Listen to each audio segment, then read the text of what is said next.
Hey guys, this is a TNA Impact review. Now, the network fucked up on a lot of people. A lot of people were pissed off. Tweeting Pop TV. Pop TV was like, for those first 2 hours that they were supposed to be showing Impact, they were just like looping commercials and shit. And people was sending them comments on Twitter and shit. I was one of them. But I do thank Pop TV for doing the right thing and airing the whole thing commercialless after. It just sucks that this show was live and a lot of people they just came out of a good pay per view. A lot of people were willing to tune in and give them a chance, and a lot of people probably were like, "Fuck this shit" and change the channel, which is very unfortunate. That was probably the worst time ever to have that shit happen. But anyway, when I did watch the replay, Bobby Lashley came out with his newly won World Heavyweight Championship, and he says that he's the best, and he might be the best in TNA. And I agree.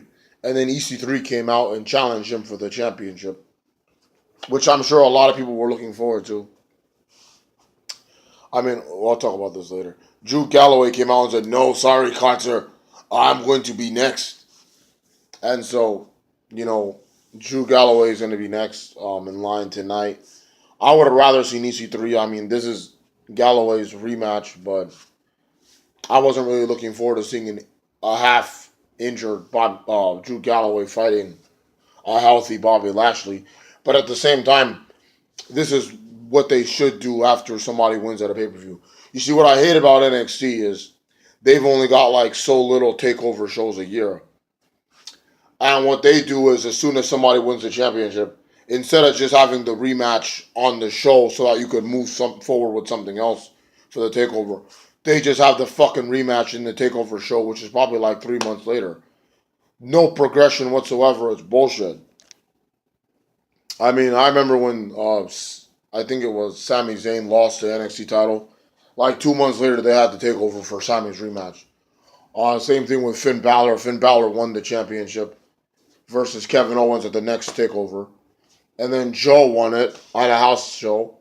And instead of just giving him his rematch on TV to Balor, they do it at takeover, waste of time. But anyway, we got Galloway and Lashley, the rematch tonight. Standard wrestling match.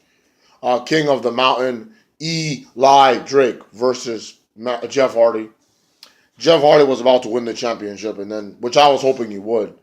Then Matt Hardy interfered and causes a disqualification. Jeff throws a chair at his brother, and his brother climbs to the fucking top of the building where he was thrown off the balcony and went through the table. That's how he became Broken Matt. And he's like, "This feud is not over." And then, excuse me. And then Jeff Hardy was like, "All right, let's do it now." And he's climbing up the steps. And then they're fighting. And then Rebby sprays a fire extinguisher into the eyes of Jeff. And Matt's like slamming his head. "Duh! Duh! Duh!" And then he throws him down the steps. And then he's like, "You can't beat me." So they're going to have Hardy's Revenge #3, which is usually Jeff Hardy versus someone he's beefing with inside 6 sides of steel. And that's usually what wraps up the feud. I was hoping this would die at some anniversary, but all right, let's do it one more time. Hardy's Revenge. Eddie Edwards retains the X Division Championship against Trevor Lee, which is pretty cool. I'm happy Eddie Edwards is champion. I don't know what's wrong with my voice. Anyway, something we were waiting for a while. TNA Hall of Fame announcement for 2016. My brother actually predicted this months ago. I was thinking it was going to be like a announcer, Mike Tenay, JB, maybe Abyss, who's a wrestler, but it's Gail Kim, the first woman to go in. She got emotional, and she deserves it, There wouldn't be no knockout division without Gail Kim. Gail Kim's had great matches with pretty much everybody. She's wrestled the who's who in the knockouts division. She pioneered the division, you know. She was the first ever knockout champion. Yeah, why not? She's more than deserving for it. And she's almost 42, so you don't know how. I mean, she's almost 40, like not 42, but I'm saying like she's almost 40. she might not have. She might only have so many matches left in her, you know. But yeah, congratulations, Gail Kim. She deserves it. Speaking of Gail Kim, on the Knockouts division, they interviewed Marty Bell, and they said, "Why did you interfere on Sienna's behalf?" And she said, Jade was my homegirl. The dollhouse started out with us. You know, the leaders flip flop, but we was always in there. And she's the champion. She don't got time for Marty Bell no more. That's her new best friend now, the championship. So I cost her the title.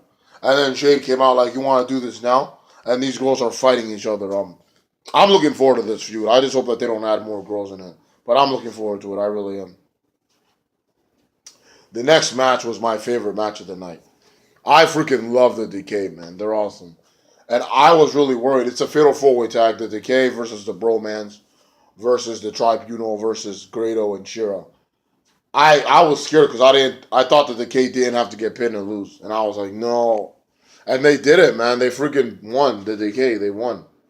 I can't believe it, man. That's awesome. They're still the champions. The Decay.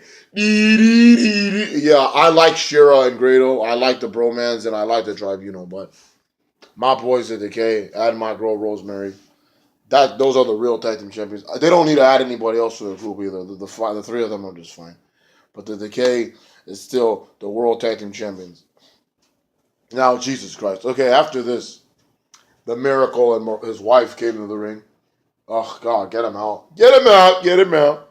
And they're bitching about how like they're not being treated fairly, even though when they had the power they weren't complaining. But whatever. And they call out Billy Corgan. No, they call out Dixie Carter, but Billy Corgan comes out. And this is the coolest thing ever. I like the Billy Corgan's entrance. I've been a fan of the Smashing Pumpkins. I want to say, also, yeah. So about 9 years. Um, I heard all their old stuff. This was freaking cool. Corgan comes out right with his song. I'll put a song in the description because it's an awesome song. And his Titantron is like, I know he just became the minority owner, so they probably did this for that. His Tron is like all of like Smashing Pumpkins music videos, like blended in. It looks freaking awesome. That's how a minority owner comes out to the ring. And then he's like set up a meeting, and Bennett's like, "No, I ain't setting up no meeting. We do this right now." And then Maria's like, "Dixie, get your ass out here." And Dixie comes out like, "Okay, you came here to wrestle, and you didn't even have one match." And then Maria's making a fucking fool out of herself. This bitch can't act. I am the leader of the Knockouts. I am the greatest lady. And going fucking crazy and shit. And then she starts like poking Dixie. And Dixie smacks her. And Maria goes down and Corgan's like helping them up. Now here's the thing. I'm scared. Like, I hope they don't do some shitty angle where like they try to sue Dixie.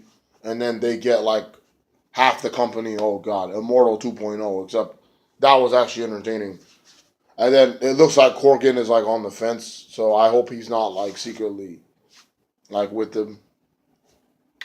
Um, I don't even know why they're doing the storyline where Corgan's like kind of their friend because a baller like that doesn't need to be hanging out with a fucking Ring of Honor New Japan jobber and his wife. You know, but yeah, I hope they don't do that. I mean, it would probably make for some interesting TV, but I'm not interested in seeing that shit. And I think Dixie took the Knockouts division leader power from Maria too, so that's a beautiful thing. And then the main event, Bobby Lashley defending against Drew Galloway. EC3's on commentary. I did not. I thought their match at Slammiversary was better. There was a time where Hebner, the referee, got knocked out, and I thought somebody was going to come out, even though they didn't need to. And Bobby Lashley's trying to cheat. He's trying to grab a chair, and then EC3 gets like no, and then they're getting it on. And Drew's like down because he just got speared in his injured ribs, you know. So EC3 swings a chair at Lashley. Lashley moves and blam! And strikes Galloway right in the back. And then he's like, oh, dang. And then Bobby Lashley's like, get out of here. Boom. Get out of here, EC3. And then, boom. And it takes out Lashley with the Anaconda again. I mean, Lashley takes out Galloway with the Anaconda. And of course, it's like Pope said that he was already taken out by EC3's chair shot. So the man doesn't even move. He's locked in there, and he doesn't even move. And the referee's like, okay, ring it. Bobby Lashley is still the world champion. Good impact. It looks like they're going to do something with Carter and Galloway. Maybe Galloway will turn heel on Carter, and they'll do a feud.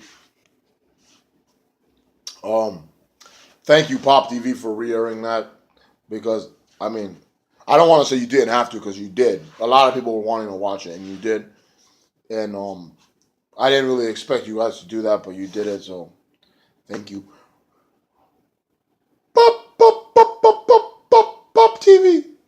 But yeah, take care, TNA soldiers, and I'll talk to y'all later for my review next week. Bye.